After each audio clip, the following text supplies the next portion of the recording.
del poder a profundizar la democratización del debate económico y social. Es un llamado a construir democracias sustentables de ciudadanos. Señor Presidente, colegas, amigas y amigos, tanto el informe global que presentamos como los dos recientes trabajos que el PNUD ha elaborado a nivel regional identifican estos logros importantes, pero también estos enormes desafíos que tenemos por delante. Existe capacidad en la región para aplicar políticas eficaces y enfrentar con éxito estos desafíos, incluso para enfrentar las crisis, porque la crisis económica internacional que todavía estamos experimentando, que esta vez no ha sido nuestra responsabilidad, nosotros hemos sido sus víctimas, está siendo superada con mayor velocidad en nuestra región que en otras regiones del mundo. Por lo tanto, hay capacidad de enfrentar estos desafíos. Lo que se requiere es voluntad política y un inmenso potencial para confrontar entonces la desigualdad y consolidar una democracia de ciudadanía. En conjunto podemos hacerlo, planificando e implementando políticas equitativas, sostenibles y justas que promuevan, en definitiva, el desarrollo humano que merecen nuestros pueblos. Muchas gracias.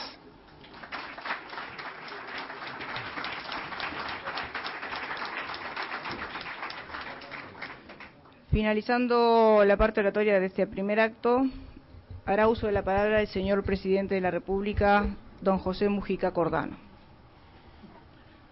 Amigos, es un gusto saludarlos y a los que están a la distancia agradecer un mensaje de esta nación por tener la posibilidad de dar asiento a un evento de esta naturaleza y agradecer a las Naciones Unidas, a esta agencia en particular, porque sus conclusiones reseñadas son una afirmación del valimento de la política, expresada con mayúscula, de la política, que hay mucho que hacer, que no todo depende del mercado y que en definitiva la actitud activa de los seres humanos organizados en partidos sigue siendo una expresión válida y absolutamente indispensable y necesaria si queremos contribuir a mejorar el perfil de convivencia de nuestras sociedades. Hace mucho tiempo que sabemos que nuestro país reparte mejor que nuestros queridos vecinos de América Latina, pero hace muchísimo más tiempo que sabemos que somos una especie de pequeños campeones de cuarta en el continente que peor reparte del mundo y que en definitiva mucho nos queda por hacer y que no deberíamos de sentirnos muy orgullosos porque la economía crezca, porque nuestro PBI mejore, porque nada de ello nos puede alejar del fantasma de la desigualdad que necesita esfuerzo comprometido y deliberado de los hombres y de la política y de la alta política. Por ello tenemos que agradecer este esfuerzo intelectual que seguramente nos va a ayudar a pensar. En lo que me es particular, este tema cae en un momento precioso de la interna del propio gobierno, donde en su Consejo de Ministros este es un tema invitado de piedra en estos días precisamente. Porque corremos el peligro de soportar el sedante en una coyuntura relativamente benigna, relativamente compensatoria en nuestro intercambio internacional, que nos ha traído un cierto margen de estabilidad y de bonanza. Pero sin embargo, la trampa de la desigualdad está allí, y un país no se debe de comparar con otros, sino que se debe de comparar además consigo mismo, con su historia, porque la pobreza y la riqueza son conceptos en definitiva históricos y sociales. Han de expresarse en cada momento y en cada historia en particular. Ni qué decir la agenda pendiente, que no se me ocurre entrar a considerar, que no es propia tal vez de nuestro tiempo y de nuestra civilización muy occidental y muy cristiana, ¿o no? Es el concepto de felicidad que va más allá de la voluntad de los gobiernos, pero que mucho tiene que ver con la vida humana, que no puede constreñirse al concepto solo de PBI o de ingreso material. Pero cosas veredes, esas cosas vendrán en el tiempo venidero. Hoy la batalla por la igualdad sin igualitarismo, es decir, la igualdad que respeta las diferencias naturales, el esfuerzo, pero que reconoce, para usar lenguaje de mi tierra adentro. En nuestra poesía hay un decir: si el maíz nace desparejo, alguna razón habrá. Es cierto, pero no vaya a creer que el maíz nace tan desparejo. Muchas gracias, Naciones Unidas.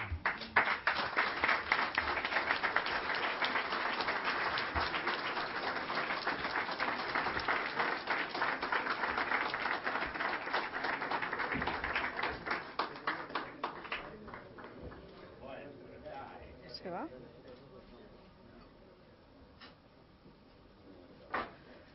Agradecemos al señor presidente por su tiempo. Vamos a continuar con el acto. En breve, el señor presidente se retira por motivo de agenda y vamos a proceder a la presentación del informe técnico de Naciones Unidas.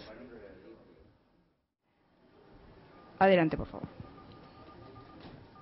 Bueno, muy buenas tardes. Muchísimas gracias a todos ustedes. Quiero en particular agradecer a la Presidencia de Uruguay, a la representación del PNUD en Uruguay y a todos ustedes asistentes por haber venido hoy y por darme esta oportunidad para hablarles del Informe de Desarrollo Humano del 2010. Este año se cumplen 20 años del año en que se publicó el primer informe. Este informe fue producto de las discusiones entre grupos de intelectuales, académicos en la época, y gente que estaba preocupada justamente por algo que estuvo, creo que muy bien capturado en las palabras del presidente, que es esa idea de que el desarrollo verdadero, el desarrollo auténtico, va muchísimo más allá del ingreso, va muchísimo más allá del Producto Interno Bruto. Bueno, ¿cómo lograr medir eso en un número? Había dos personas, hubo un equipo, por supuesto, muy grande de investigadores, personas muy prominentes, intelectuales. Hubo dos personas que liderizaron ese proceso. Uno es un economista de Pakistán, pakistaní, llamado Mahbub ul Haq, y otro de ellos un economista hindú, llamado Amartya Sen, que años más tarde ganaría el premio Nobel por sus contribuciones al estudio del desarrollo humano y el estudio de las capacidades y a la economía del bienestar. Y en una entrevista reciente, Amartya Sen cuenta sobre estas conversaciones y estas discusiones que tenía con su gran amigo, Mahbub ul Haq. Ellos habían estudiado en la universidad, ul Haq se había ido a ser jefe de la Comisión de Planificación de Pakistán, después había regresado, había estado un tiempo en el Banco Mundial y después finalmente llegó a Naciones Unidas con la misión de hacer un informe para capturar esas ideas de que el desarrollo va más allá del ingreso.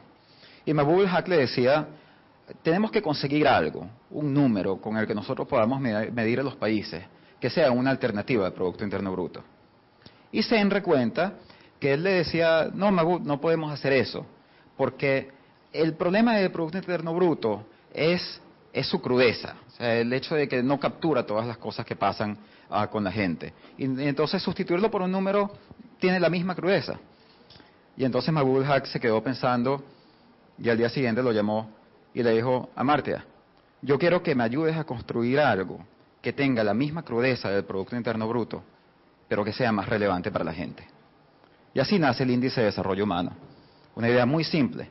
Vamos a tomar el ingreso per cápita, que es una parte de algo que es importante para la gente, que la gente tenga dinero para poder comprar comida, para poder vestir a sus hijos, para poder adquirir una vivienda, con la salud, que es necesaria para poder hacer cualquier cosa, y con la educación, el acceso al conocimiento. Y con esas tres dimensiones vamos a crear un índice. Y eso es lo que se conoce como el Índice de Desarrollo Humano, que se ha vuelto extremadamente utilizado, popular. Todos los años cuando se publica este informe, los países, se preocupan, subimos en el índice, bajamos en el índice. Y su popularidad viene justamente de que captura esa intuición básica, de que el desarrollo va muchísimo más allá del ingreso. Lo que nosotros queremos hacer hoy, en este informe, es celebrar esa idea, celebrar esa contribución, reafirmar esta idea, pero además, dentro de esa reafirmación, establecer que esta idea no es una idea estática. Esta no es una idea que va a permanecer fija a través del tiempo. Esta es una idea que evoluciona. Esta es una idea que se debe ajustar a los nuevos tiempos. La afirmación original, que de hecho es justamente donde viene nuestro título, La verdadera riqueza de las naciones, está en esta frase. Yo recuerdo incluso como estudiante de economía haber leído esta frase por primera vez y cuánto me impresionó, poco después de haber leído a Adam Smith, leer una publicación que comenzaba con la frase, la verdadera riqueza de una nación está en su gente. Y pensar en los años 90, esos años del consenso de Washington, esos años de la caída del muro de Berlín, y lo que significaba en ese momento este planteamiento alternativo, totalmente diferente, o sea, una visión elocuente y humana sobre cuál es el desarrollo, qué es lo que debe estar al centro del desarrollo, cómo la gente debe estar al centro del desarrollo. Nosotros queremos reafirmar esta visión y también pensar sobre cuál es la visión que nosotros necesitamos para el futuro. Bueno, es una visión en la cual la gente siga estando en el centro de desarrollo, pero que reconozca de una forma más explícita que el desarrollo no es solo un nivel de vida promedio mejor para todo el mundo, que el desarrollo tiene que tener una base amplia y tiene que ser compartido, que no puede ser alcanzado por unos grupos a expensas de otros, que el desarrollo no puede ser alcanzado por unas generaciones a expensas de generaciones futuras y por lo tanto tiene que ser sostenible, y que la gente tiene que participar activamente y tomar las decisiones que le corresponden y que le competen. Ese concepto que ha comenzado a llamarse empoderamiento. Y el planteamiento central de este informe es que nosotros tenemos que, en la idea de desarrollo humano, introducir cabalmente estas tres dimensiones, la sostenibilidad, el empoderamiento, la equidad. Si nosotros queremos pensar en un desarrollo humano de verdad que enfrente a los retos a los que nosotros nos enfrentamos 20 años después del primer informe. Este es un informe sobre el futuro, sobre cómo nosotros vemos la idea de desarrollo humano para los próximos 20 años. Pero pensar en el futuro requiere examinar con juicio crítico el pasado. Y eso es lo que nosotros pasamos a hacer en gran parte de este informe. Hay un gráfico, pero este gráfico que está en sus pantallas es en realidad lo que para nosotros captura el alma del informe y por lo tanto está en la portada, está aquí, estas líneas que se mueven hacia arriba. Estas líneas básicamente contienen dos mensajes. Uno de ellos es el progreso que ha habido en desarrollo humano a través del tiempo. Estas líneas son el índice de desarrollo humano de 135 países, medidos a través del tiempo. Hemos puesto un esfuerzo gigantesco en crear una nueva base de datos, está disponible en Internet para el uso de todos ustedes.